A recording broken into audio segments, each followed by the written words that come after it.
तारीख थी 25 अप्रैल 2012। एक लड़की की लाश एक पुल के पास मिलती है।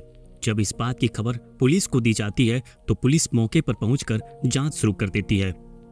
अब जांच में पुलिस को पता चलता है कि इस लड़की का नाम कुमारी इंदु है और कुछ दिनों बाद इस लड़की की शादी होने वाली थी। अब शुरुआती जांच में पुलिस को लगा कि शायद इंदु अपने होने वाली शादी से खुश नहीं थी, इसीलिए उसने खुदकुशी कर ली है और पुलिस खुदकुशी का रिपोर्ट बनाकर इस केस को बंद कर देती है। लेकिन बाद में कुछ ऐसा हुआ कि इस केस को दोबारा से खोला गया। आखिर क्या हुआ था इंदु के साथ, यकीन मानिए पूरी कहानी सुनकर आप भी दंग रह जाएंगे। लेकिन उससे पहले अगर आपने हमारे चैनल को अभी तक सब्सक्राइब नहीं किया है तो चैनल को सब्सक्राइब कर लें। इंदु केरला की रहने वाली थी। इंदु 2012 में NIT कैलिकट में रिसर्च स्कॉलर की पढ़ाई के लिए आती है। इंदु खूबसूरत होने के साथ साथ पढ़ाई में भी बहुत तेज थी। अब क्योंकि इंदु ने अभी अभी इस कॉलेज में एडमिशन लिया था, इसीलिए इस कॉलेज में उसका ज़्यादा दोस्त नहीं थे। तभी कुछ दिनों बाद इंदु की दोस्ती होती है एक सुभाष नाम के लड़के से, जो इस कॉलेज में असिस्टेंट प्रोफेसर के पद पे थे। अब दोनों की दोस्ती होती है तो सुभाष इंदु को जानने लगता है और इंदु भी पढ़ाई और अपने प्रोजेक्ट के सिलसिले में अक्सर सुभाष की मदद लिया करती थी और सुभाष इंदु की पूरी मदद किया करता था। अब इन दोनों को साथ में समय बिताना अच्छा लगता था। वो अक्सर कॉलेज में साथ में घूमते और खूब सारी बातें किया करते थे। अब इन्हीं बढ़ती नजदीकियों के कारण इन दोनों को पता भी नहीं चला कि वो कब एक दूसरे से प्यार करने लगे थे। अब सुभाष इंदु को इतना चाहने लगा था कि वह अब किसी भी हाल में इंदु को खोना नहीं चाहता था। और एक दिन सुभाष इंदु को प्रपोज कर देता है और वह कहता है कि वह उससे बहुत प्यार करता है और उससे शादी करना चाहता है। अब क्योंकि इंदु भी सुभाष को पसंद करती थी, इसीलिए वह उस समय सुभाष को शादी के लिए हाँ कर देती है। इंदु की यही हाँ इस कहानी को खौफनाक बना देती है। इंदु के हाँ कहने के बाद सुभाष बहुत खुश हो जाता है और फिर एक दिन 24 अप्रैल 2012 को सुभाष त्रिवेंद्रपुरम से कोझिकोड के लिए अपनी और इंदु की ट्रेन की टिकट बुक करवा देता है। दरअसल सुभाष कोझिकोड पहुंचकर इंदु से शादी करना चाहता था। वह कोझिकोड में शादी की पूरी तैयारी कर लिया था, मगर उसने ये बात इंदु को नहीं बताई थी। दरअसल वह इंदु को सरप्राइज देना चाहता था। उसने इंदु को बस इतना बताया था कि तुम और मैं घूमने के लिए कोझिकोड जा रहे हैं। लेकिन तभी 24 अप्रैल 2012 को कुछ ऐसा होता है जिससे सुभाष अंदर तक हिल जाता है। दरअसल 24 अप्रैल 2012 की शाम सुभाष के घर इंदु के मम्मी पापा आते हैं। इंदु के मम्मी पापा को बहुत अच्छे से पता था कि सुभाष इंदु का बेस्ट फ्रेंड है और सुभाष भी इंदु के पापा को अच्छे से जानता था। वह इंदु के पापा को बहुत अच्छे से स्वागत करता है और उन्हें खाने पीने की चीज ऑफर करता है। फिर उन दोनों में बातचीत होती है और बातचीत में इंदु के पापा आने का कारण बताते हैं और वो बताते हैं कि उन्होंने इंदु की शादी फिक्स कर दी है और यह कहकर वह सुभाष को इंदु के शादी का कार्ड दे देते हैं। फिर इंदु के पापा कहते हैं कि ये शादी इंदु की मर्जी से हो रही है और क्योंकि वह उसका बेस्ट फ्रेंड है, इसीलिए उसे शादी में हर हाल में आना पड़ेगा। अब यह सुनकर सुभाष के पैरों तले जमीन खिसक जाती है। उसे ये नहीं समझ में आ रहा था कि इंदु ने अपने पापा को शादी के लिए हाँ क्यों बोला। और इधर सुभाष ने भी शादी की पूरी तैयारी कर रखी थी कोझिकोड में। अब कार्ड देकर इंदु के मम्मी पापा वहां से चले जाते हैं। आपको ये बात यहाँ बता दें कि इंदु को ये बात नहीं पता थी कि इंदु के मम्मी पापा सुभाष को शादी का कार्ड देने गए हैं, वरना वह उन्हें वहीं रोक लेती। अब सुभाष इस बारे में इंदु से बात करना चाहता था, इसीलिए वो अपने कोझिकोड के ट्रिप को कैंसिल नहीं करता है और 25 अप्रैल 2012 को प्लान के मुताबिक इंदु और सुभाष त्रिवेंद्रपुरम रेलवे स्टेशन में मिलते हैं और वहां ट्रेन में बैठ जाते हैं और ट्रेन कोझिकोड की तरफ बढ़ने लगती है। अब जैसे ही ट्रेन खुलती है, सुभाष इंदु से बातचीत करता है और उसे 24 अप्रैल 2012 के शाम की घटना बताते हुए कहता है कि उसके मम्मी पापा उसे शादी का कार्ड दिया है।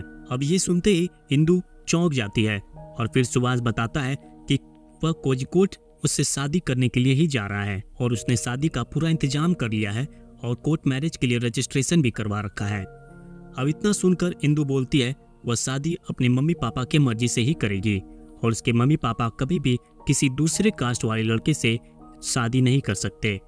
आपको यहाँ बता दें कि सुभाष और इंदु कास्ट में अलग थे। इतना सुनकर सुभाष इंदु से शादी की जिद करने लगता है और कहता है कि वह उससे बहुत प्यार करता है और उसके बिना नहीं रह पाएगा।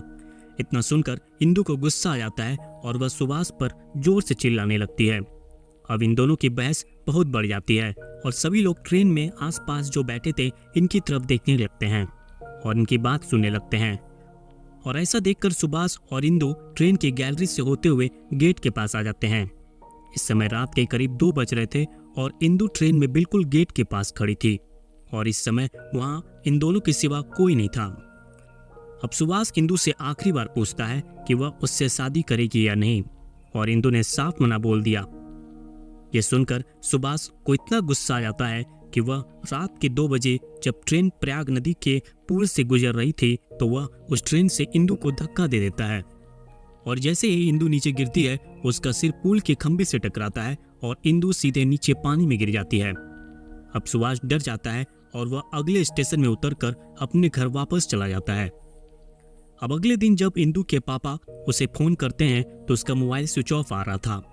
जब बहुत बार ट्राई करने पर भी इंदु से बात नहीं हुई तो इंदु के पापा ने उसके बेस्ट फ्रेंड सुभाष को फोन लगा के पूछा, लेकिन सुभाष ने बोल दिया उसे नहीं पता कि इंदु कहाँ है और उसका फोन भी बहुत देर से स्विच ऑफ आ रहा है। जब 2-3 दिन बीत जाते हैं तो इंदु के पापा पुलिस में इंदु के गुमशुदगी की रिपोर्ट दर्ज करवाते हैं। तभी प्रयाग नदी के पुल के पास कुछ मजदूर रेत निकाल रहे थे और उन्हें एक लड़की की लाश मिलती है जिसका सिर पीछे से फटा हुआ था।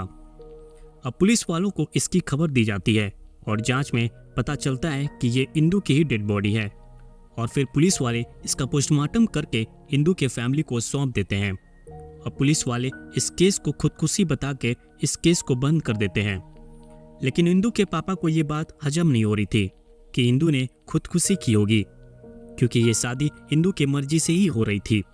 इसीलिए अब इंदु के पापा उस जगह पे जाते हैं जहां इंदु की डेड बॉडी मिली थी और वहां पहुंचकर वहां काम कर रहे मजदूर से बातचीत करते हैं। तभी एक मजदूर बताता है कि 25 अप्रैल 2012 की रात वह यहीं पे सो रहा था, लेकिन जैसे ही एक ट्रेन गुजरती है ब्रिज से तो उसकी नींद खुल जाती है और वह सामने देखता है कि ट्रेन से कोई चीज नीचे गिर रही थी जो पुल से टकरा के पानी में गिर जाती है और जहां से वो चीज गिरा था वहां उस गेट के पास उसे एक व्यक्ति खड़ा हुआ दिखाई दे रहा था। अब इस मजदूर के बयान को लेके इंदु के पापा हाई कोर्ट चले जाते हैं और हाई कोर्ट ने इस केस को सीबीआई को सौंप दिया। अब सीबीआई ने जब पोस्टमार्टम रिपोर्ट को अच्छे से खंगाला तो एक बात सामने आई। दरअसल इंदु को चोट सिर में पीछे की तरफ लगी थी, जबकि अगर ट्रेन से कोई कूदेगा तो चोट सिर में आगे तरफ लगेगा। अब सीबीआई उस ट्रेवल एजेंट के पास भी जाती है जहां से इंदु के टिकट को करवाया गया था। ट्रेवल एजेंट्स को पता चलता है कि इंदु के साथ एक और आदमी का टिकट भी था जिसका नाम सुभाष था। अब सीबीआई सुभाष के घर जाती है और उससे पूछताछ करती है। सुभाष बोलता है कि उसे इंदु के बारे में कुछ नहीं पता, वह बस उसकी एक अच्छी दोस्त थी। लेकिन फिर सीबीआई वाले सुभाष का लैपटॉप चेक करते हैं और फिर सीबीआई वालों को सुभाष और इंदु के कुछ प्राइवेट फोटो मिलते हैं।